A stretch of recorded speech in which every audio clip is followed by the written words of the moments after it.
సుప్రీంకోర్టులో చంద్రబాబుకు నిరాశ అని ఒక పత్రికలు రాశాయి.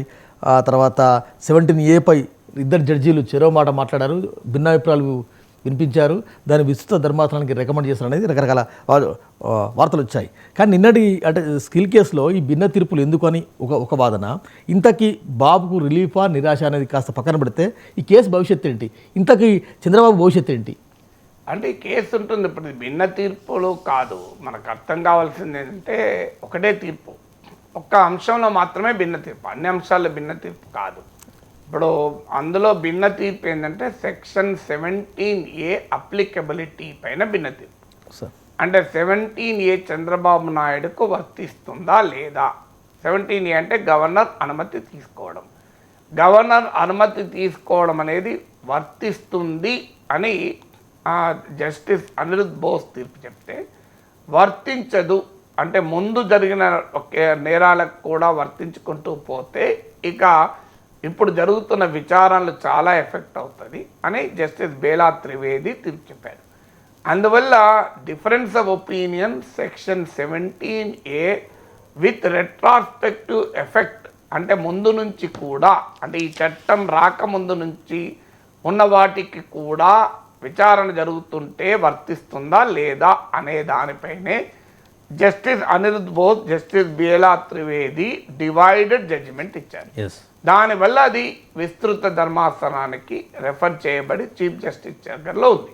అది ఇంత త్వరగా తీరదు, ఎందుకంటే ఇది ఏదో చంద్రబాబు నాయుడు మాత్రమే రిలేట్ అయి ఉన్న కేసు కాదు. ఎందుకంటే section 17A of prevention of corruption act అనేది చంద్రబాబు నాయుడు కొరకు మాత్రమే తెచ్చిన చట్టం కాదు, వచ్చిన సెక్షన్ కాదు. అందువల్ల దీనిపైన తీర్పు ఆంధ్రప్రదేశ్ స్కిల్ డెవలప్మెంట్ కేసుకే కాదు, ఆంధ్రప్రదేశ్ రాజకీయాలకే కాదు, చంద్రబాబు నాయుడు జగన్ల మధ్య పంచాయతీకి కాదు, ఇది విస్తృతమైన పర్యవసనాలు కలిగిన అంశం. అందువల్ల దీనిపైన ఇప్పుడు చీఫ్ జస్టిస్ డిసైడ్ చేయాలి. 3 సభ్యుల ధర్మాసనాన్ని రెఫర్ చేస్తారా, 5 సభ్యుల ధర్మాసనాన్ని రెఫర్ చేస్తారా, మళ్ళీ ఈ 2 జడ్జిలే అందులో ఉండరు, ఆ 3 వేరే జడ్జిలు ఉంటారు. సో మళ్ళీ విచారణ మొదటి నుంచి జరిగి సెక్షన్ 17A అప్లికబిలిటీ పైన సుప్రీంకోర్టు తీర్పు చెప్పాల్సి ఉంటుంది. అది ఇంత త్వరగా జరిగే అవకాశమే లేదు, ఎందుకంటే దానికి బెంచ్ కాన్స్టిట్యూట్ కావాలి, హియరింగ్ కావాలి, మళ్ళీ తీర్పు రావాలి. అందువల్ల సెక్షన్ 17A అప్లికబిలిటీ తేలదు. అయితే సెక్షన్ 17A అప్లికబిలిటీ పైన భిన్నమైన తీర్పులు చెప్పినా దాని ప్రభావం మాత్రం ఒకటే. అది ఇక్కడ ఇంట్రెస్టింగ్ అంశం.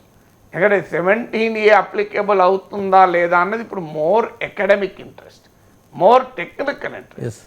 దాని అవుట్కమ్ విషయంలో తేడా లేదు. ఎందుకు తేడా లేదు అంటే జస్టిస్ బేలా త్రివేది ఏమో అప్లికబులే కాదు అన్నది కనుక, గవర్నర్ అనుమతి తీసుకోలేదు కనుక, చంద్రబాబు నాయుడు మీద కేసు పెట్టారు కనుక ఆ కేసు కొట్టివేయడం అనే ప్రశ్న ఉత్పన్నం కాదు.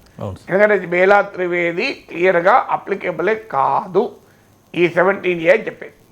ఇక అనిరుద్ బోస్ 17A అప్లికబుల్ అవుతుంది, అందువల్ల చంద్రబాబు నాయుడు పైన section 13(1)C, 13(1)D, 13(2) of the prevention of corruption act కింద ప్రొసీడే కాకూడదు, ప్రొసీడ్ కావడమే ఇల్లీగల్ అని తీర్పు చెప్పాడు. కానీ ఈ ఒక్క అంశం ఆధారంగానే మొత్తం రిమాండ్ ఆర్డర్ను కొట్టిపారేయలేము అని కూడా అన్నాడు. అంటే చంద్రబాబు నాయుడు అరెస్ట్ చేయడాన్ని తప్పుపట్టలేదు, చంద్రబాబు నాయుడును జ్యుడిషియల్ రిమాండ్కు పంపించడాన్ని తప్పుపట్టలేదు. 17A అప్లికబిలిటీ అనే అంశం వల్ల మొత్తం జ్యుడిషియల్ రిమాండ్ ఆర్డర్ను పక్కకు పెట్టలేము, అందువల్ల జ్యుడిషియల్ రిమాండ్ ఆర్డర్ ఉంటుంది అని చెప్పాడు. అందువల్ల అని ఈ కేసు డిస్పోజ్ కూడా చేశాడు. అంటే ఇక కేసు ఏం లేదు. అందువల్ల సుప్రీంకోర్టు మీకు బార్ అండ్ బెంచ్లో వాళ్ళు హెడ్లైన్ పెట్టారు, supreme court rejects plea by Chandrababu Naidu for quashing the FIR అని. అంటే చంద్రబాబు నాయుడు ఏ అంశముతోని ఏ ప్రేయర్తోని సుప్రీంకోర్టుకి వెళ్ళాడు, ఏ రిలీఫ్ సుప్రీంకోర్టు కోరాడు, ఆ రిలీఫ్ ఇవ్వలేదు. కానీ చంద్రబాబు నాయుడు వాదనతోని ఒక జడ్జ్ అంగీకరించలేదు, ఒక జడ్జ్ అంగీకరించారు. కానీ అంగీకరించిన జడ్జి కూడా మళ్ళీ రిలీఫ్ ఇచ్చే విషయంలో ఒకే అభిప్రాయం చెప్పారు. అవును ఇద్దరు రిలీఫ్ ఇవ్వలేదు. అవును సో అందువల్ల ఇక్కడ రిలీఫ్ కొరకు చంద్రబాబు నాయుడు చేసిన వాదనతో జస్టిస్ అనిరుద్ బోస్ అంగీకరించినప్పటికీ కూడా చంద్రబాబు నాయుడు రిలీఫ్ మాత్రం ఇవ్వలేదు. అందువల్ల అల్టిమేట్ అవుట్కమ్ ఒకటే. అందువల్ల ఆ ప్రాతిపదిక పైన 17A పైన ఇంకా క్వశ్చన్ ఉన్నప్పటికీ చంద్రబాబు నాయుడు రిలీఫ్ దొరకలేదన్నది క్లియర్. ఎస్ అందువల్ల రిలీఫ్ దొరకనప్పుడు ఈ కేసు కొనసాగుతుంది, విచారణ కంటిన్యూ అవుతుంది. ఆయన ఆల్రెడీ బెయిల్ పైన ఉన్నాడు. ఇది ఇంకా చాలా రోజులు నడుస్తుంది. ఎస్ అంటే ఇంకొంతకాలం యథాస్థితి అని మనకు ఓపెన్గా తెలుస్తుంది. కానీ ఎన్నికలు ముగిసేదాకా ఇట్లే ఉంటుందా అన్నది. ఇప్పుడు ఎన్నికలు అనేది ఏపీ ఎన్నికల్లో చంద్రబాబు చాలా సీరియస్. ఎన్నికలు ముగిసేదాకా ఎన్నికల లోపల ఏది తేలదు. ఎందుకంటే ఆల్రెడీ సుప్రీంకోర్టులో 17A అప్లికబిలిటీ ఉంది. కాస్ట్ పిటిషన్ డిస్పోజ్ అయిపోయింది, కానీ 17A అప్లికబిలిటీ ఉంది.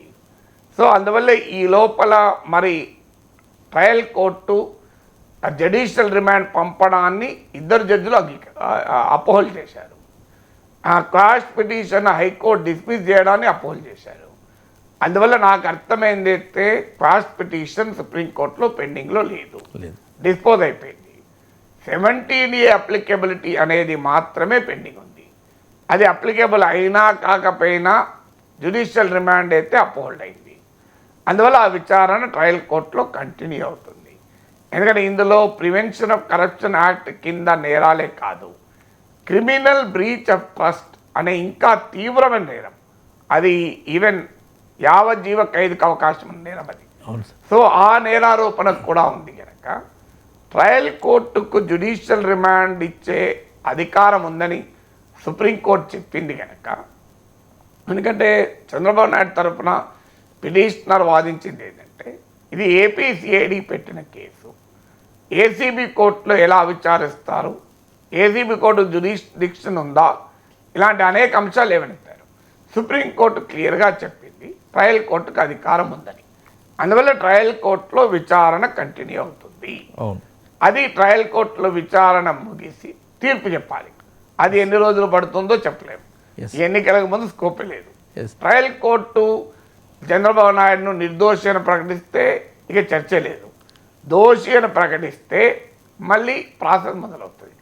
నిర్దోషి అని ప్రకటించిన దోషి అని ప్రకటించిన ఎవరో ఒకరు హైకోర్టుకు వెళ్తారు. సో రాష్ట్ర ప్రభుత్వమైనా హైకోర్టుకు వెళ్తుంది, చంద్రబాబు నాయుడు హైకోర్టుకు వెళ్తారు. హైకోర్టు ఏదో ఒక తీర్పు చెప్పాలి, ఆ తీర్పు మళ్ళీ సుప్రీంకోర్టుకు వెళ్తారు. సుప్రీంకోర్టు మళ్ళీ ఏదో ఒక తీర్పు చెప్పాలి, దానిపైన రివ్యూ పిటిషన్ వేస్తారు, మళ్ళీసారి రివ్యూ చేయలేదు. అదంతా అయ్యే వరకు చాలా ఏళ్ళు పడుతుంది.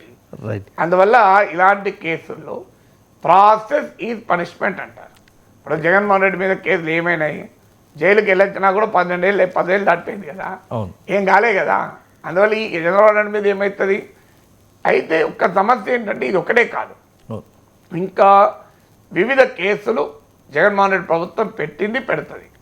ఇందులో కొన్నిటికి బెయిల్ కూడా వచ్చింది.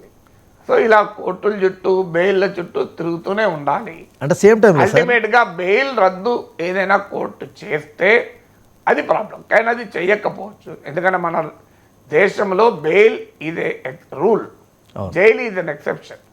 పర్సనల్ లిబర్టీ అనేది రాజ్యాంగం ఇచ్చిన ప్రాథమిక హక్కు. అందువల్ల నిందితుడి వ్యక్తిగత స్వేచ్ఛను కూడా కేసు విచారణ అవసరాలకు మించి హరించకూడదు. అందువల్ల కేసు విచారణ చివరి దశకు వచ్చిందని హైకోర్టు తీర్పులో కూడా పేర్కొన్నారు కనుక ఈ చివరి దశకు వచ్చినందుకే బెయిల్ ఇచ్చారు, రెగ్యులర్ బెయిల్. అందువల్ల రెగ్యులర్ బెయిల్ ఇచ్చాక దీన్ని హైకోర్టు ఇచ్చిన బెయిల్ని ఎవరు కొట్టేయాలి, సుప్రీంకోర్టు కొట్టేయాలి. సుప్రీంకోర్టు దాకా కొట్టేస్తుంది అనుకోను.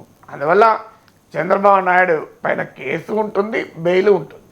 రైట్. నిన్న మధ్యాహ్నం దాకా అంటే చంద్రబాబు కావచ్చు, చంద్రబాబు శిబిరం కావచ్చు, టీడీపీ అన్యాయాలు కావచ్చు, మధ్యాహ్నం తీర్పు వచ్చే 1-1:30 మధ్య చాలా క్యూరియాసిటీతో, చాలా ఉత్కంఠతో చూశారు. కానీ సేమ్ టైం సార్ ఇవాళ ఫైబర్ నెట్ తీర్పు కూడా అదే ఉత్కంఠ ఇవాళ కొనసాగుతుంది. ఇక్కడ హైకోర్టు బిల్ రిజెక్ట్ చేసిండ్రు, మళ్ళీ వీళ్ళు సుప్రీంకోర్టుకి వెళ్ళారు, ఇవాళ జడ్జిమెంట్ కూడా ఉంది. సేమ్ క్యూరియాసిటీ, సేమ్ ఉత్కంఠ ఉంది ఇవాళ. అంటే వీళ్ళ మల్టిపుల్ కేసెస్ ఉన్నప్పుడు తప్పదు కదా. ఇప్పుడు అదొకటే కాదు, ఫైబర్ నెట్ ఉంది, ఇన్నర్ రింగ్ రోడ్ ఉంది, సో ఇలాంటి చాలా కేసులు ఉన్నాయి. అందుకే రాజకీయాల్లో ఎలా ఉంటాయంటే ఒక్క కేసే ఉండదు, అనేక కేసులు ఉంటాయి. అందువల్ల ఒక కేసు తేలే లోపల ఇంకో కేసు వచ్చేస్తుంది, మల్టిపుల్ కేసెస్ వస్తాయి. సో ఈ మల్టిపుల్ కేసెస్ అన్నీ కూడా వివిధ దశల్లో ఉంటాయి. అందువల్ల ఈ లీగల్ ప్రాసెస్ అనివార్యం.